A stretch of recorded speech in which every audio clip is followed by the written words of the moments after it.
ce matin une nouvelle série sur le livre de Jérémie. Il s'appelle « Rester ferme dans un monde brisé ». Merci Josué, c'est gentil. Peut-être juste ma bouteille d'eau, ça suffira. C'est pas que je n'aime pas le Canada, c'est juste que ça c'est l'eau bénie. Et parfois les crises de vertige, ça passe en 5-10 minutes, parfois ça prend 2-3 heures. Parfois, j'étais là jeudi matin, juste après la prière, vers 8 heures le matin, et tout le monde est parti, et j'étais en train d'écrire quelque chose, et j'avais une crise, et le monde est tourné, je suis tombé moitié, et après, ma tête a été clouée par terre pendant 2 minutes. J'explique ça parce que je pense que c'est important à savoir. C'était pas une blague. Ma tête était comme tirée en bas. Si je ne savais pas la science du cerveau, j'aurais pensé que c'est un démon qui m'a attaqué. Mais vraiment, c'était un spin, un tournant qui attaque. Ils disent que les gens qui expérimentent des vertiges, c'est comme une torture.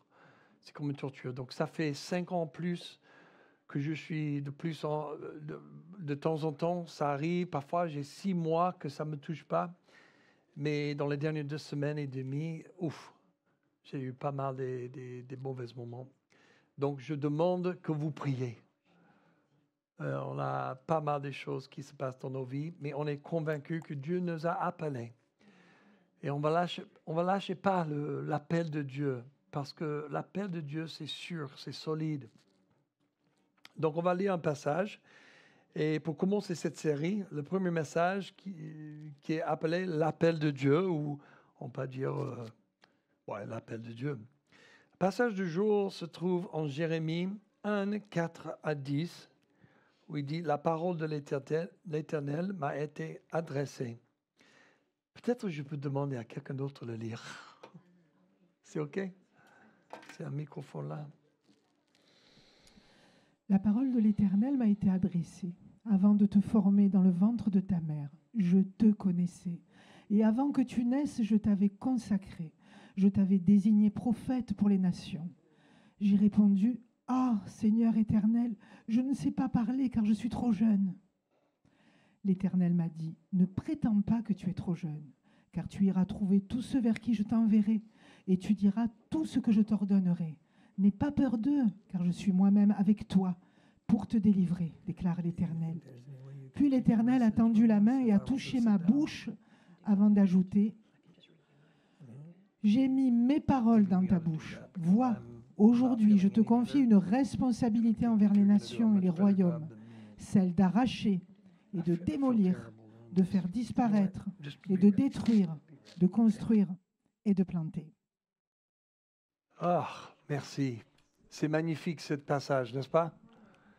On va voir dans les prochaines 4 séries, on va parler de l'appel de Dieu aujourd'hui, le jugement de Dieu la semaine prochaine, intercession la 3e semaine et espoir la 4e semaine. Il y a différentes prédications chaque semaine, prédicateurs différents.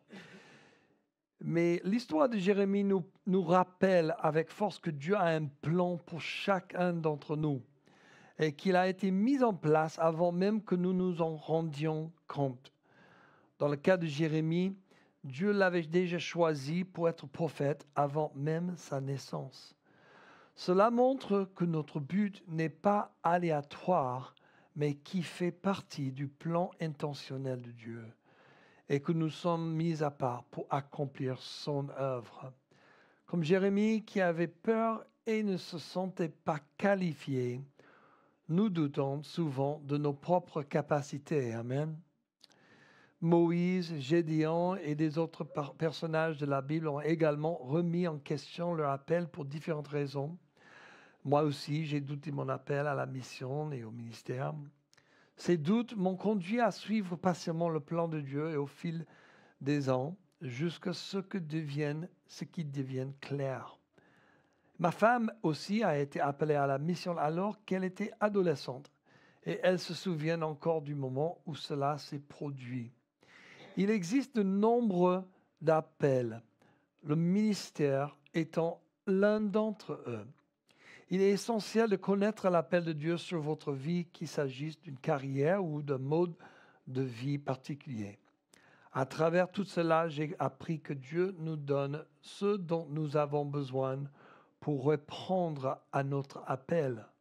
Tout comme il a donné à Jérémie les mots pour parler, en fait, Dieu n'appelle pas les personnes qualifiées, mais il qualifie les personnes appelées.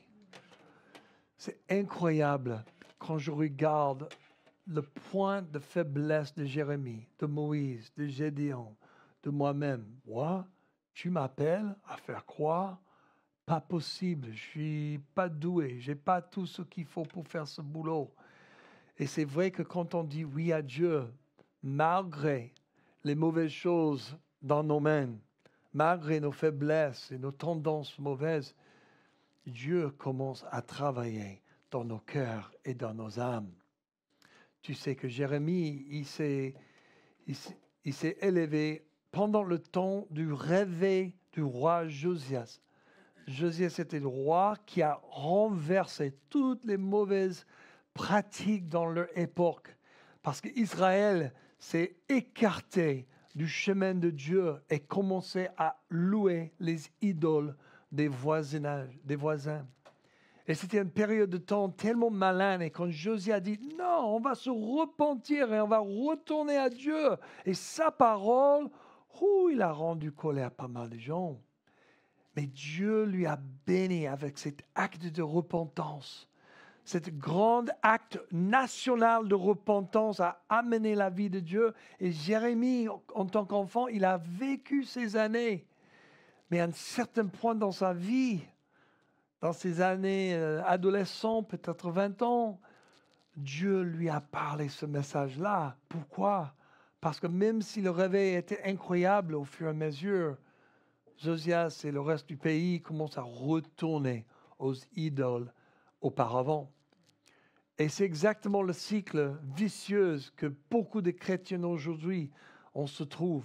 On tombe vite fait de temps de réveil et engagement 100% pour le Seigneur. On brûle tous nos livres de magie. On repentit de toutes nos mauvaises musiques. Et on dit non à tout c'est n'importe quoi. On va sanctifier dans le Seigneur. Et quelques années plus tard, bon, c'est pas si grave le Bruno Mars, non? Désolé Bruno, si tu écoutes le message, repentez-vous et retournez au Seigneur. Même si tu as le bon rythme. Dans certaines chansons, pas tous. Mais je vois que Jérémie est appelé quand la nation est en train de retomber dans le péché. Et Dieu place sa main sur lui. Dieu connaissait l'appel sur sa vie, même avant toutes ces choses sont arrivées.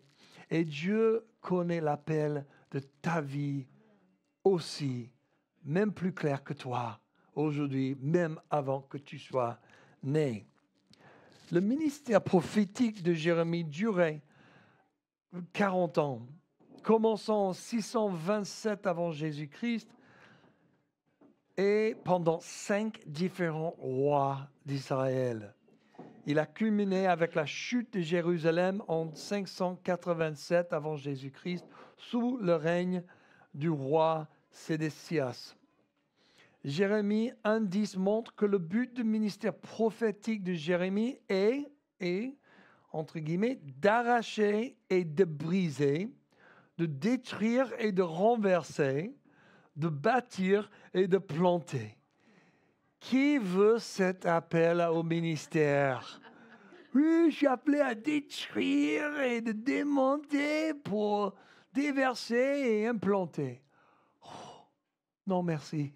Est-ce qu'il y a un appel vers la Thalasso tous les vendredis, le jeudi? Je vais témoigner aux gens là-bas. Je vais me mettre dans le jacuzzi et raconter les bonnes choses de Dieu là.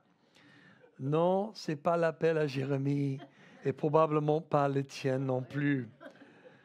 Notre monde aujourd'hui est rempli d'idoles et de plans de toutes sortes. Et l'Église, quel que soit le contexte, sera certainement toujours confronté à ses idoles et à ses plans et devra avoir une réponse pour eux.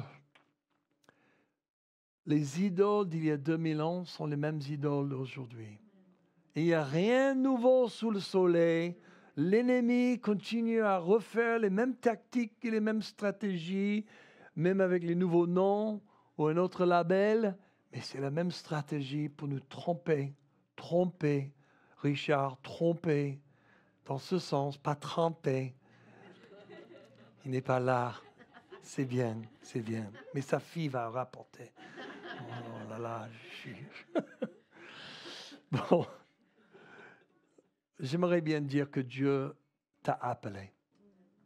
Peu importe quelle saison dans laquelle tu te trouves, l'appel de Dieu ne quitte pas ta vie. Son appel sur toi est bon. Même si on souffre dans notre appel, ton appel n'est pas à souffrir. Hein? Est-ce que je peux poser une question? Selon vous, quel est l'appel de Dieu sur ta vie, sur votre vie? Hein? Est-ce que vous savez? Est-ce que vous savez ce que Dieu t'a appelé à être, à faire? Est-ce que tu as pris le temps pour l'écrire, que ça soit clair? C'est vrai qu'il y a des appels plus grands, plus larges, et aussi des appels plus précis. Et on va visiter quelques différents types d'appels là tout de suite. Mais Dieu nous a appelés tous à lui et à ses desseins qu'il nous a créés pour lui d'abord. Et nous avons conclu une alliance avec Dieu par l'intermédiaire du Christ et nous avons la responsabilité d'y revenir chaque jour d'abord avant toute chose. Et en cherchant à établir une relation avec lui, nous pouvons découvrir les meilleures façons de vivre les voies de Dieu dans notre génération. En tant que disciples de Christ, nous devons être régulièrement informés de notre héritage en Jésus-Christ, qui est vraiment extraordinaire.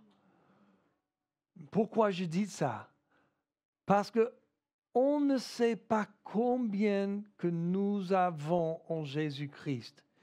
Et même quand on lit la liste de toutes les choses qu'on a héritées en Jésus-Christ, on oublie vite fait. Nous sommes bénis. Et il y a beaucoup de bénédictions dans l'Ancien Testament et le Nouveau Testament, mais on oublie vite fait comment Dieu nous a bénis. Et quand on oublie les bénédictions que nous avons en Jésus-Christ, on ne prie pas correctement. On prie les pauvres prières, pitié-moi, ô Dieu, ô pauvre moi qui souffre là, je suis pénible, oh s'il te plaît, un peu de miséricorde vers moi. Eh ouais, on tombe dans le trou de religiosité parce qu'on oublie que nous sommes royauté, nous sommes élus, nous sommes des prêtres, des prophètes et des rois maintenant en Jésus-Christ et nous méritons plus que ce que l'ennemi veut nous donner. On tombe tellement rapide comme les hommes et femmes de l'Ancien Testament dans cette mentalité de pauvreté. Donc on a besoin d'être rappelé. Mais n'ayez aucun doute, il y a un appel sur votre vie et il a hâte que vous le découvriez et que vous le viviez. Alors, qu'est-ce qu'un appel? Qu'est-ce qu'un appel? Peut-être que c'est plus facile de définir qu'est-ce qu'un appel en commençant d'abord avec ce qu'un appel n'est pas. Ce n'est pas une garantie de facilité ou de confort. Non, l'appel de Dieu conduit souvent à des défis, des souffrances et des sacrifices. Matthieu 16, 24 dit, « Alors Jésus dit à ses disciples, si quelqu'un veut être mon disciple, qui renonce à lui-même, qui se charge de sa croix et qui me suive. OK, d'accord, oui, j'ai ma croix en collier, je vais porter ma croix tous les jours comme un collier. Non, désolé mes amis, mes frères et mes sœurs, c'est pas la croix de bijouterie que Dieu t'appelle à porter tous les jours. C'est le vrai croix en bois qui touche, qui fait mal, où on meurt à nous-mêmes. Et on dit non à ce qu'on veut faire. Et on dit oui à ce que Dieu veut faire. On meurt à nous-mêmes quotidiennement. C'est ça la croix. Deuxièmement, l'appel de Dieu n'est pas basé uniquement sur les désirs ou les ambitions personnelles. Un véritable appel de Dieu ne concerne pas seulement ce que nous voulons ou préférons, mais le but et la mission de Dieu d'abord. Même si Dieu peut aligner nos désirs sur sa volonté, l'appel concerne l'obéissance et non l'accomplissement personnel. Troisièmement, l'appel de Dieu n'est pas limité à un ministère à temps plein. Il y a des gens qui ont peur de dire « Dieu, c'est quoi l'appel de ma vie ?» parce qu'ils pensent qu'il va les envoyer dans les ghettos d'Inde ou les ghettos de Marseille.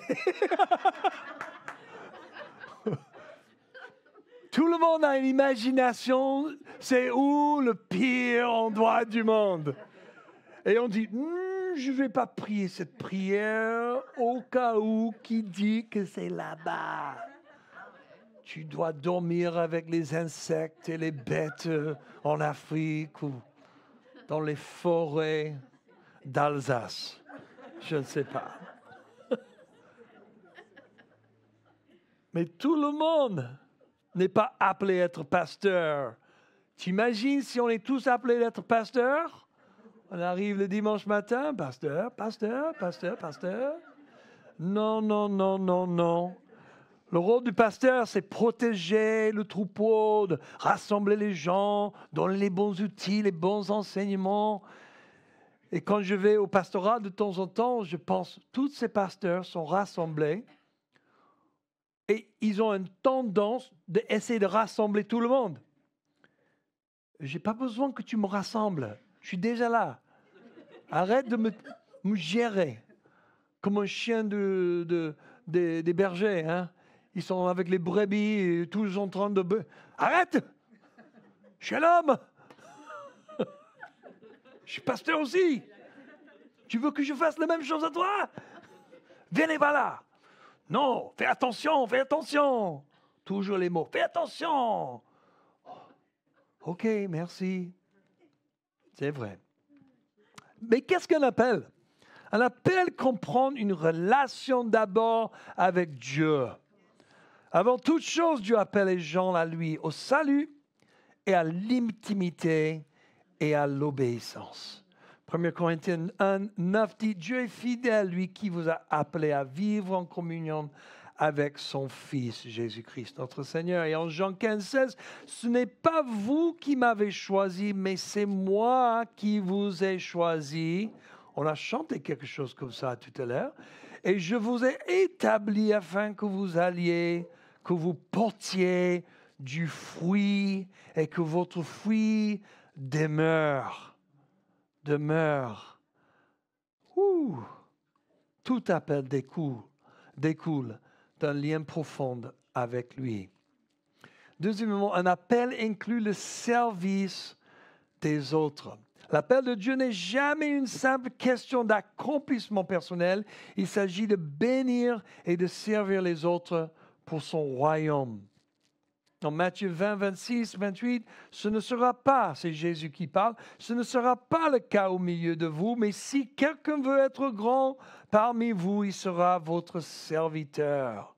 Et si quelqu'un veut être le premier parmi vous, qu'il soit votre esclave.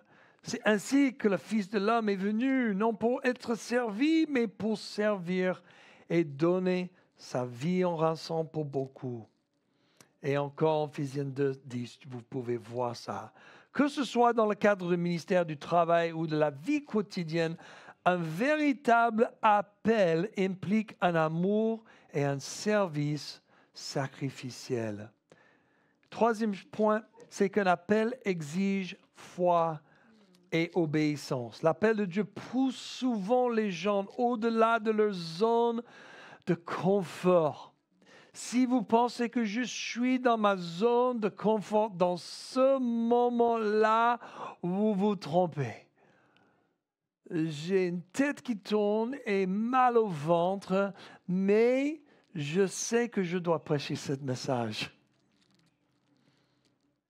L'obéissance, même lorsque le chemin n'est pas clair, est essentielle pour répondre à son appel dans nos vies. On a besoin de répondre à l'appel de Dieu dans telle manière qu'on peut, même si c'est juste un oui Seigneur. Mais je n'ai aucune idée comment. Mais je dis oui. Quand on dit oui, on donne la permission pour la grâce de Dieu d'envahir nos vies et de nous donner la clarté et le pouvoir à faire ce qu'il nous a appelés à faire.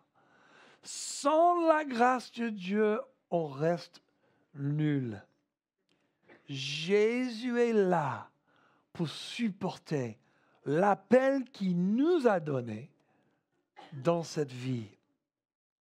On va parler des appels bibliques vite fait. C'est un enseignement beaucoup plus large qu'un petit dimanche, mais je vous donne un petit survol rapidement et comme ça on peut prendre leur communion dans quelques minutes. Numéro 1, qui est un appel universel qui est pour tous les croyants. Il y a l'appel au salut et à la réconciliation. On est tous appelés à être réconciliés avec Dieu par le Christ. Deuxièmement, il y a un appel à la sainteté et obéissance. On est appelé à vivre une vie mise à part pour Dieu. 3, un appel à l'amour et service, comme on a déjà parlé, à aimer Dieu et les autres de manière désintéressée. 4, témoignage et évangélisation. On est tous appelés à partager l'évangile et à faire des disciples. Et 5e, pour souffrir avec le Christ, pour le Christ. Appelés à endurer des épreuves pour l'amour du Christ. Donc, voici les appels universels qui sont pour tout le monde. Si quelqu'un me dit, Matt, j'aimerais bien faire quelque chose pour Dieu, mais je ne connais pas son appel. Regardez cette liste. Vous êtes déjà appelé là. Commence bien là. Si tu as besoin d'aide, c'est pour ça, on offre les mentors et les disciples, les disciples là pour aider à chaque personne à trouver le chemin avec Dieu et vraiment poursuivre sa parole. Amen. Il y a un deuxième type d'appel. Ce sont des appels spécifiques au ministère et à la direction. Numéro 1, il y a des apôtres, les prophètes, les pasteurs, les enseignements et les évangélistes. Et on peut voir ces 5 dons qui sont donnés en Éphésiens. Et même dans notre conférence de 10 ans, en octobre, on a eu une conférence où on a parlé et enseigné sur ces 5 différents dons. Et comment, quand tous ces 5 dons sont en fonction, il y a la grande possibilité, avec plusieurs autres éléments, que le réveil va se passer. Mais il y a 2 autres qui sont inclus dans cette liste. Ce sont des servir, les actes de service et aider les autres. Et aussi intercession, prier pour les autres et se tenir dans l'intervalle. On a Richard qui est notre, si tu veux, notre directeur d'intercession pour notre Église. Donc, il gère pas mal des différents aspects de la prière dans notre Église. Nous avons développé plusieurs manières de prier dans la semaine, dans le mois. Et donc, on vous encourage de participer au maximum que vous pouvez. Et même, merci pour votre participation de prier pour Christy et moi. Et nos enfants, bien sûr. Troisième type d'appel, c'est la vocation et un appel à la vie. On va commencer avec mariage et la famille. Appelé à refléter l'amour de Christ dans le mariage et à élever les enfants pieux dans le sens. Parfois le mot pieux, ça ne me plaît pas trop. Mais on va juste dire que tout le monde doit gérer leur maison dans une manière sous la crainte de Dieu et la révérence pour Dieu et élever les enfants à obéir Dieu et marcher selon la parole de Dieu et le Saint-Esprit. Juste pour noter, le même Saint-Esprit qui habite dans les adultes peut habiter dans les enfants aussi. Dès qu'un enfant a la possibilité de dire que je vois que je suis pécheur et j'ai besoin d'être sauvé, moi je crois qu'il puisse se repentir et donner le vie à Jésus et être baptisé dans l'eau et recevoir le baptême du Saint-Esprit aussi. C'est-à-dire que le baptême des enfants qui ne peut pas même parler, je ne suis pas pour ça. Mais un enfant d'un certain âge qui reconnaît sa pécheresse peut repentir, oui, bien sûr. Donc si jamais tu vois un enfant qui est baptisé dans l'eau dans notre église de 5, 6, 7 ans, il ne faut pas être étonné. Ce n'est pas le baptême catholique. OK? C'est un baptême qui suit une repentance, même s'il y a une repentance d'une certaine compréhension ou une certaine révélation selon eux, ça suffit. Parce que moi, quand je me fais baptiser à 20 ans, quand j'avais 20 ans, j'avais une certaine révélation de la compréhension de mes péchés. Aujourd'hui, quelques années plus tard, j'ai des autres révélations un peu plus profondes et un peu plus larges. Ce n'est pas de dire que tu es obligé d'avoir une certaine somme de révélations juste pour être baptisé dans l'eau. Le plus important, c'est que tu t'es repenti de tes péchés et que tu dis que Jésus est ton Seigneur et tu suis Jésus maintenant. Là, on peut te baptiser dans l'eau. Si Jésus n'est pas ton Seigneur, pourquoi tu veux te faire baptiser? Il n'y a aucune logique dedans, si tu ne suis pas Jésus. Mais si tu suis Jésus et tu veux suivre Jésus toute ta vie, bon, ça c'est un message à part, excusez-moi, mais peut-être il y a quelqu'un qui avait besoin d'entendre ça. Mariage et famille, ça c'est un appel. Mais il y a aussi un appel vers le célibat et dévotion à Dieu. Certains sont appelés à rester célibataires pour les besoins du royaume. Certains sont célibats parce que la bonne personne n'est pas arrivée, pas encore. C'est pas grave. Je dis ça parce que je me suis marié à 25 ans, mais peut-être que c'est dur, mais c'est pas grave. C'est un appel. On peut dire qu'on est appelé à être célibat jusqu'au moment que Dieu nous appelle à être mariés. Et dans ce sens-là, on peut se réjouir dans cet appel et vivre nos vies pleinement pour le Seigneur, engagés à 100% pour représenter le royaume comme un ambassadeur, ambassadrice. Ou ambassadrice? Non? Oui? Oui? Quel mot est-ce que j'ai inventé aujourd'hui? Pas encore?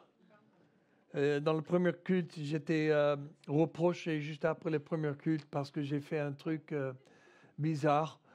J'ai utilisé une phrase que apparemment ça veut dire autre chose, complètement pas ce que je voulais dire. Mais donc, on va supprimer le premier culte en ligne assez rapidement. Donc, si vous voulez savoir, c'était un message vraiment avec un autre esprit.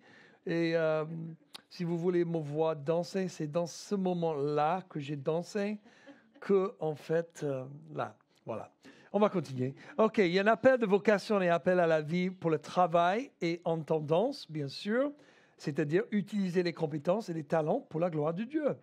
Et aussi un engagement culturel et justice, appelé à être sel et lumière et à poursuivre la justice et la droiture dans la société. Donc, numéro 4, il y a un autre type d'appel qui s'appelle les appels spéciaux et missions uniques. Par exemple, mission et travail interculturel, appelé à apporter l'évangile à d'autres nations, etc. Ou gouvernance et leadership, ou créativité et art, ou guérison et restauration. Donc, toutes ces choses, si tu es appelé à une chose, ce n'est pas de dire que tu n'es pas appelé à une autre. Tu peux avoir 3 ou 4 choses qui se passent dans le même temps. Ou ça peut être saisonnal. Tu fais quelque chose et après, Dieu dit, maintenant, je veux que tu passes par ça. Donc, tout est un peu dans le temps de Dieu et selon sa volonté, OK? Le 5e, c'est un appel éternel. Et ça, c'est glorification et vie éternelle, appelé à la communion éternelle avec Dieu au ciel.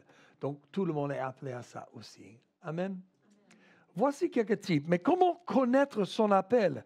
Il y a des gens ici qui disent, mais je ne sais pas ce que je dois faire ici, maintenant. Et en fait, on a une grande crise dans l'Église globalement. Il s'appelle le chômage spirituel. Il y a beaucoup de croyants qui sont employés dans le naturel, mais ils ne sont pas employés spirituellement. C'est-à-dire qu'ils ne connaissent pas leur appel à quoi servir, à quoi mettre le main. Et ça, c'est dommage. C'est vraiment dommage. Quand il n'y a pas de clarté sur l'appel, sur ta vie, tu vas vivre dans n'importe quel sens. Et tu vas dire que, qu'est-ce que le Saint-Esprit me dit aujourd'hui? Et ça peut être complètement bizarre et différent demain. Et tu es comme le vague, quelqu'un qui est poussé par la vague en Jacques 2. Un jour, tu prends cette décision, l'autre jour, tu prends une autre décision. Et c'est ça que Dieu veut stopper pour qu'on puisse rentrer dans la clarté de notre appel. Et là, quand on a la clarté, comme moi j'avais la clarté, je peux dire non à certaines choses, de non à l'autre chose, parce que je sais à quoi je suis appelé. Il y a 5 petites choses pour connaître son appel. Numéro 1, il y a la conduite du Saint-Esprit. Numéro 2, il y a la passion personnelle et dons spirituels. Et 3, il y a la confirmation prophétique et conseil avisé. Et 4, porte ouverte et opportunité divine. Et le dernier, c'est la fécondité et la paix intérieure. Je peux dire pas mal de choses sur chacun de ces sujets. Et j'ai dit autre chose dans la première culte. Donc peut-être on va juste publier les 2 sermons.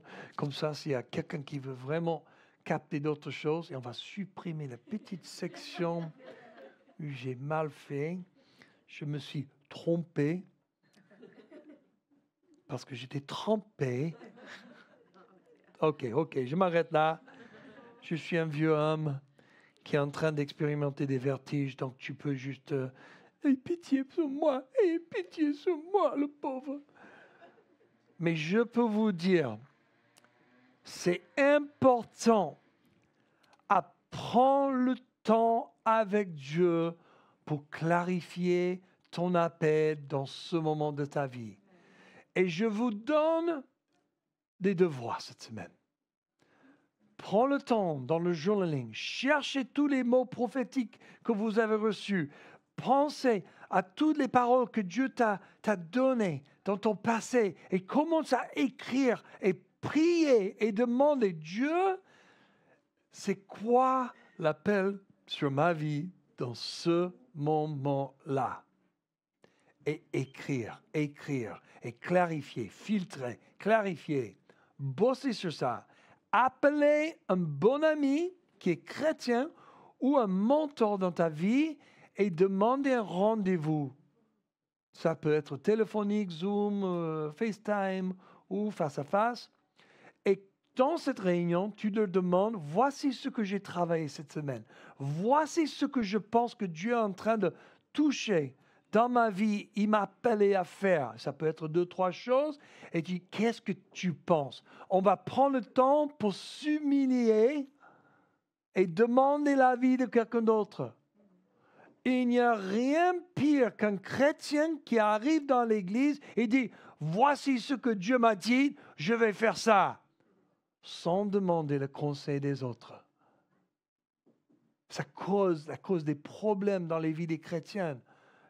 On a besoin de l'investissement des autres, on a besoin du retour de notre entourage, des autres personnes dans nos vies qui nous connaissent pour dire, oui, ça c'est bien. Ou, tu dis que Dieu t'a dit ça.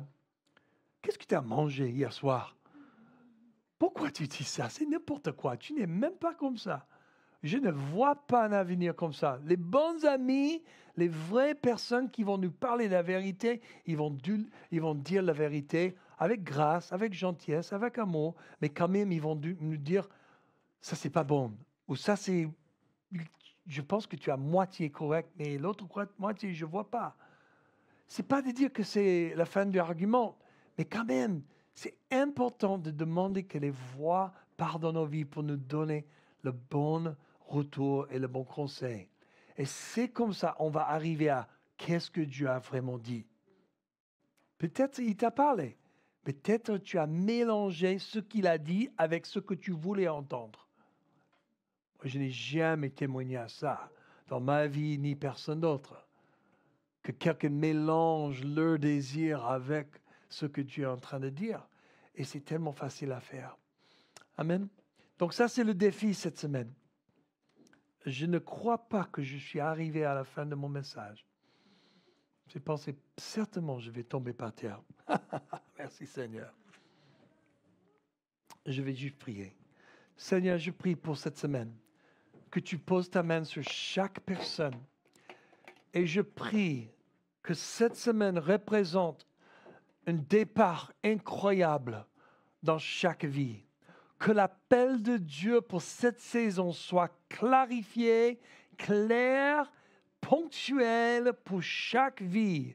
Pour qu'il n'y aura plus de crise de chômage spirituel dans notre Église, mais pour que tout le monde individuellement et corporellement, on réponde à l'appel de Dieu avec un grand oui et on rentre dans la grâce de Dieu et le pouvoir de Dieu comme jamais avant. Je prie que tu libères ton esprit comme jamais et qu'on puisse expérimenter vraiment le mouvement de Dieu parmi nous. Au nom de Jésus. Amen.